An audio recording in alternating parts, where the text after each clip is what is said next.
Before I moved here, I met my wife. It was shortly after actually we met. She was a really good person, very supportive. And as I met her, I was like, wasn't content as being a Lago. And I was reaching out to the MARSOC, which is Marine Special Operations Command. I was like talking to the recruiter. And it was really weird because the recruiter knew me from my old unit as a grunt. He really wanted me to go and, at least go to ANS, assessment and selection, and at least attempt to go MARSOC. And it would have put me back into the infantry world, but as a specialized officer.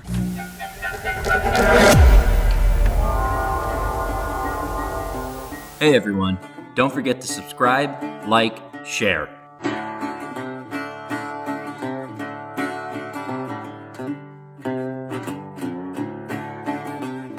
You seek Army ROTC. Yeah. So now you're in Army ROTC. How does that work? Yeah, they do I think a week training every summer, and you have to go PT, do physical training in the morning, I believe 5 days out of the week, and then you do a lab once a week, and every month you do an exercise on the weekend. You do something with them on the weekend. So it takes a lot of time out of your day, or time out for school, but you're provided if you do well, you get a commission and you get a decent MOS. So is it like signing the dotted lines where you sign up for ROTC, do you have the option to withdraw, or how does that work? Yeah, so they approve you in the program, they help pay for your school, and if you drop out, you got to pay them back. But if you do go forward with the program, they help you pay for your school, and you serve your whatever time that they told you to serve, 4 years, I think, if I'm correct. Okay, so you're in ROTC, Army ROTC. Yeah, I was trying it out. I wasn't accepted by the program, but I was like, hey, trying it out, and that's the good thing. I had no commitments. Okay. Yeah. So you were paying your own way through college at this point. Yeah. All right. So what would you say you're in year 3 of your university studies? Yes. And okay, so how long do you try out ROTC before you make your next decision? Yeah, 6-7 months. And then what? And then I was like, no, I wasn't about this. Army. Yeah, and then I didn't want to also take a commission, and then how can you lead people if you've never been led? If you never served with the people you're going to be leading. So I was like, hey, I want to enlist. I'd rather enlist, do with the people that, at least do the work that I'm going to be, telling them to do. And then hey, I've done it. I know where I have the ability to say, hey, I don't want you to do that because that's a waste of time. I want to have that perspective. So at the end of your roughly 7 months trial with the Army ROTC, you decide to start seeking opportunities to enlist in a branch of service. Yes. Now, which branches were you looking at this time? The Coast Guard and the Air Force. Okay. Still in college? Yes. So how does that experience play out? So I reached out to the Coast Guard recruiter, and I was filling out the the packet, and I lost it. And I was calling me hey, I lost the packet. I must have got mixed up with my schoolwork. Can you guys send me another one? And they weren't really friendly. They're just no, you gotta find your packet. And I was like, okay, well, I'm not gonna join that Coast Guard, I guess. You guys are being very helpful. So I was like, let me check out the Air Force. And Air Force was pretty cutting edge too. But every time I kept going to the Air Force recruiter, they were always closed. And every time I had to go to the Air Force recruiter, I always passed by the Marine recruiter that was open, and they looked professional. So after the third try, I was like, what? Let me check out the Marine Corps because these guys are open, and they look like they're locked on. If I'm going to only do 4 years, I might as well do 4 years with the Harsh branch. Yeah. So you walk into the Marines recruiting office. Yes, and it was the best of both worlds because it was kind of like the Army, which I kind of did enjoy. It just was too big, but it was like the Army but being on the beach. They were on the beaches. They were still pretty hard. They had that reputation of being the hardest branch. And so I was like, hey, I'm gonna do these guys. Let me pick these guys. They have a good history. If it's only 4 years, let me do the Marines. But you're still in college. Yeah. So you're thinking about enlisting 4 years active duty. No, I did the reserves. So 4 years. Yeah, I did. So I did the reserves. Okay, so how does that? Hold on, let's back up. So how does that play out? Where you walk into the Marine recruiter's office, Are they like, hey man, we want to take you right now, or how does that? Well, initially they didn't even want to. The recruiting office I went to, they didn't want to take me because of my tattoos, and there was a drawdown. So I was like, man, like I can't even get into this. Where do you have tattoos? On my ribs. Yeah, so they were hidden. Yeah, they were having. This is during a very notorious commandant that had a very stringent tattoo policy, and then I went to another recruiter and they were like, yeah, we'll take you. Maybe they were more appeasing to get me in, and just because I was working with them doesn't mean I could go to boot camp, the same week. I had to wait like 6 more months.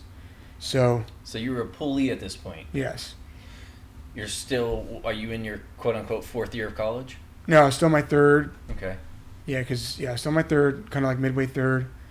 And then when I got the boot camp date, I had to put my school on pause because I had to go to boot camp, and then right after boot camp, I had to go to my MLS school. So that was like 6 months of like training. What year was this? 2012. And so you're about 3.5 years through your college. Yeah. And now you enlist in the Marine Corps. Boot camp is roughly 12 weeks, and then follow-on MOS training is roughly what? 2 months, 3 months? Yeah, it's like 2-3 months. Okay. Now you return home as a reservist. Yes. And do you pick up right with school again? I did. And then I was looking shortly after. I waited maybe like 6 months. I was looking into like the officer program. Yeah. But it was very competitive because, like I said, the Marine Corps, the military in general was just drawing down because you had the drawdown in Iraq. Yeah. We pulled out, and then Afghanistan was picking up a little bit, but I think we had too big of a military. I think we were like at 210,000 Marines, and then we went to like 180. So there was a big drawdown in the military. So it was very competitive, like to go and just in general become an officer. So at that point, I was like, yeah, well, I need to extend my school, so I picked up my second major, which was in business. So that extended my school a little longer, but they said, hey, if you do this, it'll be easier for you to get into like other programs. So you're about to wrap up your degree in economics. You've already gone through boot camp, MOS training. What was your MOS at that time? We didn't talk about that. Yeah, it was 0311 infantry. Yeah, so trigger puller. Yeah. And okay, so now you return home after, was that probably almost 6 months of training, roughly, yes. Right? 5-6 months.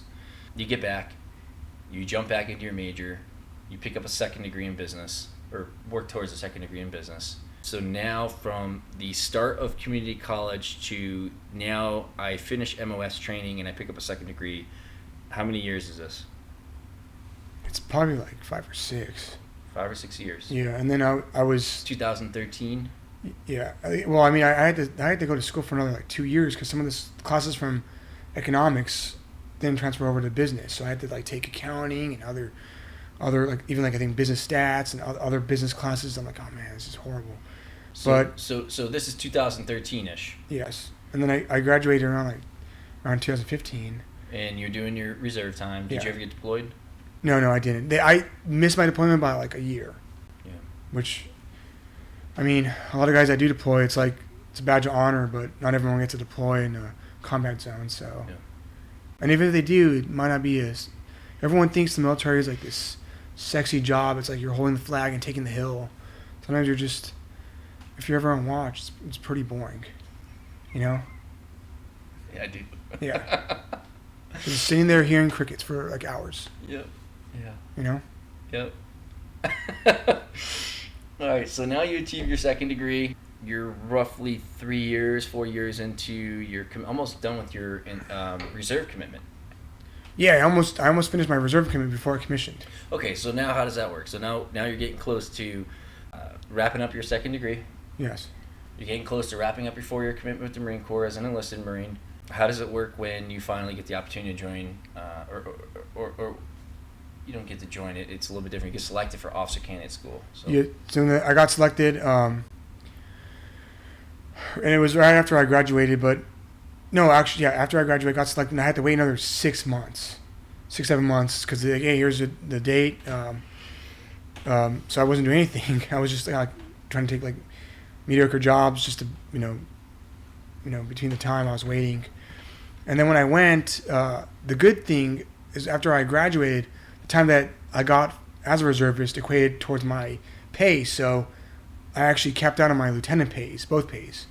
So yeah, I was kind of behind in maybe other jobs, other skills. Like, hey, I could have maybe got a $40,000 job, as an assistant or doing something. But like I was able to cap out quite a bit because I maxed that time as a reservist. So I commissioned, right after I commissioned out of Officer Candidate School. Now, hold on.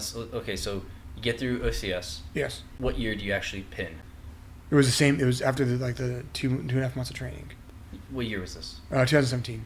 2017. So at this point, you have 2 degrees. You have a bachelor's in economics and 1 in business. Yes. You've completed 4 years of reserve time as an enlisted Marine, as an 0311 trigger puller, and now you get the opportunity to go to OCS. You complete OCS. Your father and your mother get to come see you.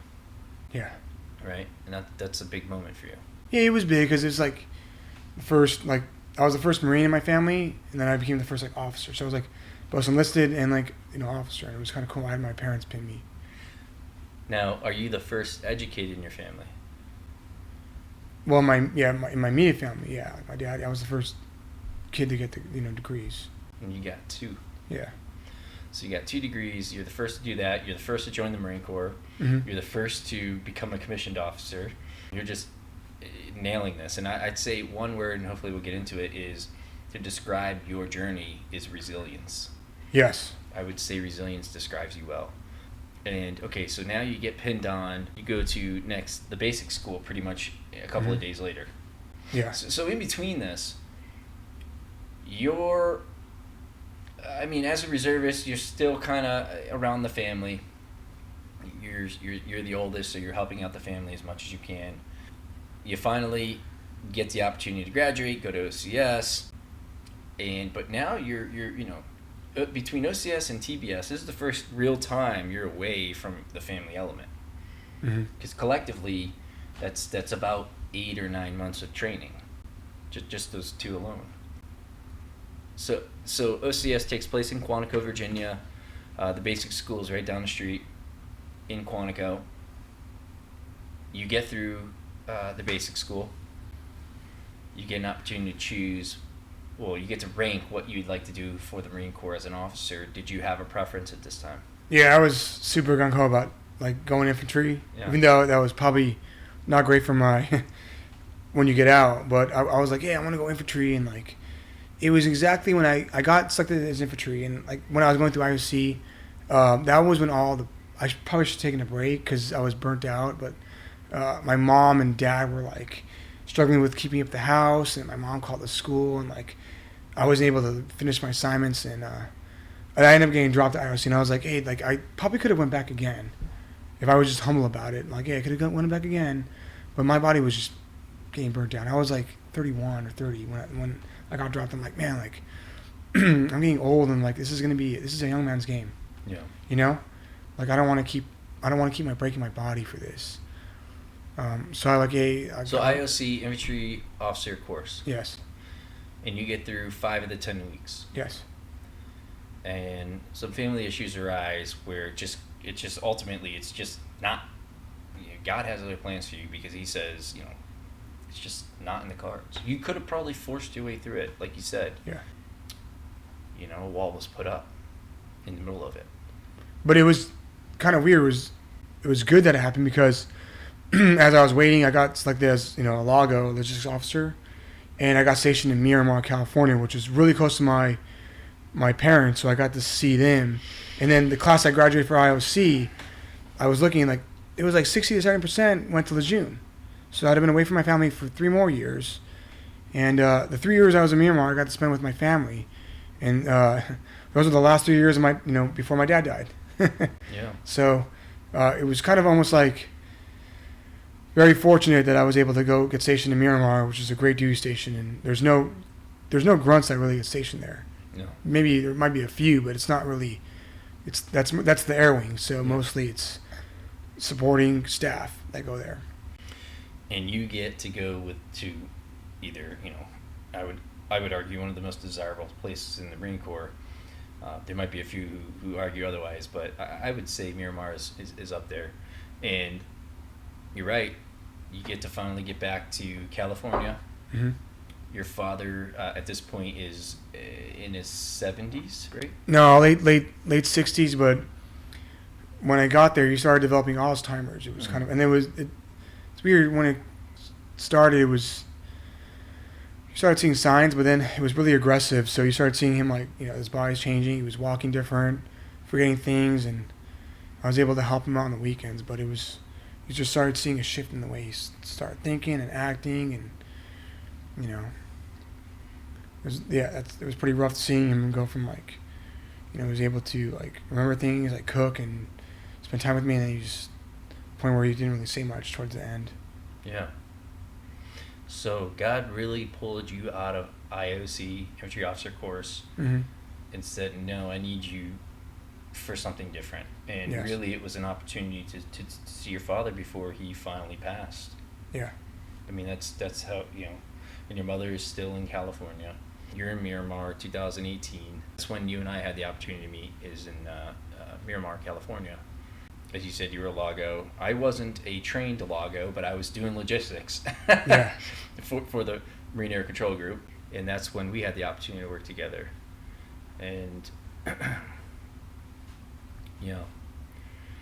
and we had the opportunity to train because we came from similar backgrounds from the Marine Corps, both enlisted, both trigger pullers.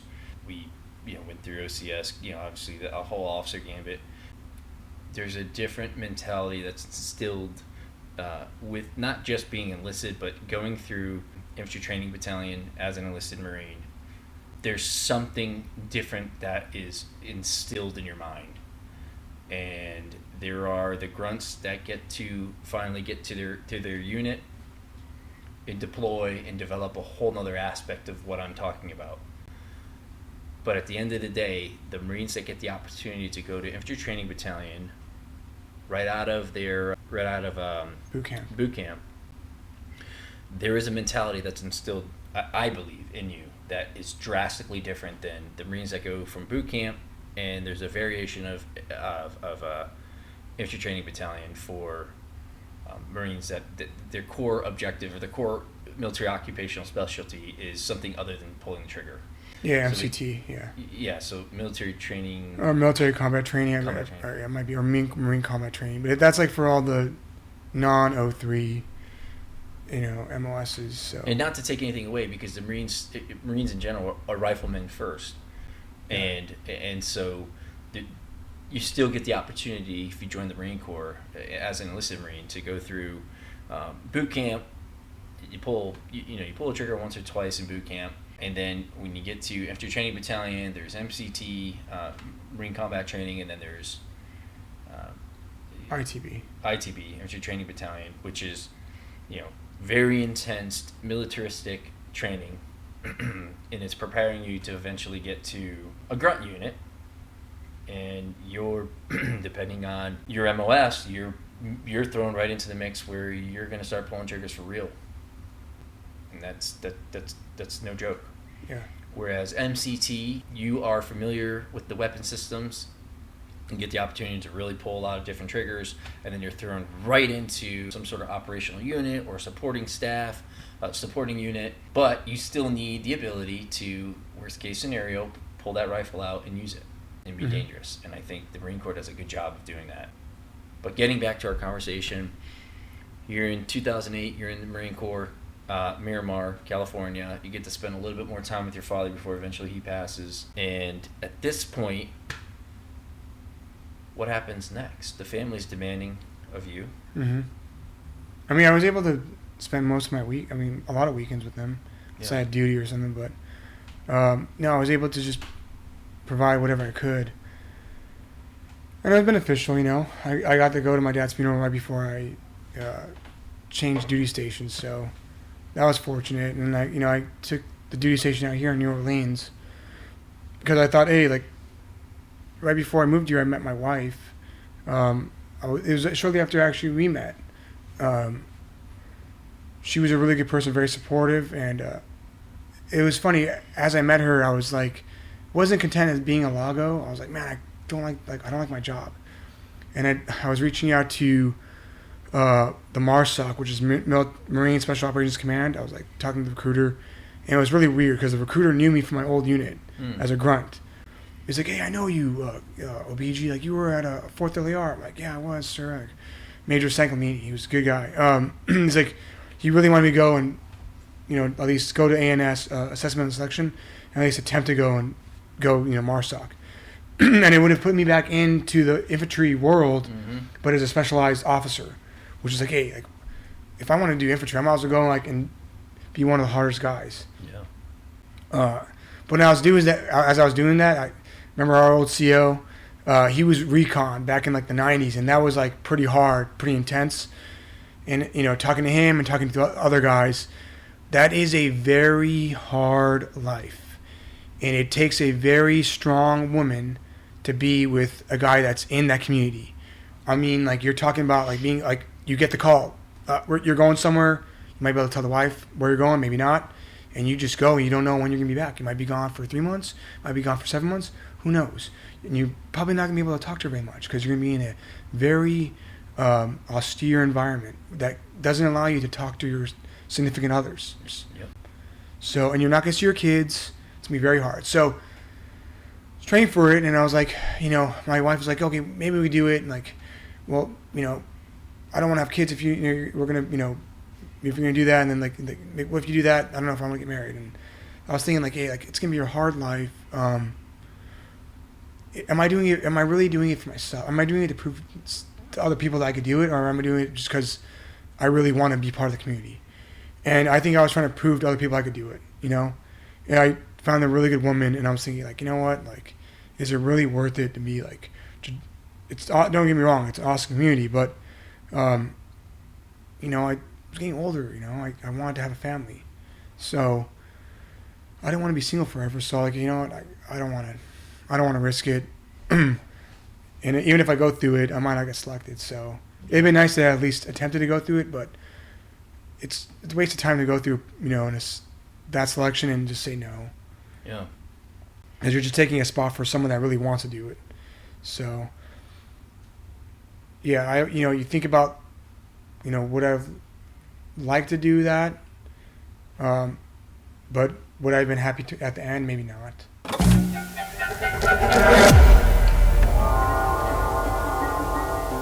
Hey everyone, don't forget to subscribe, like, share.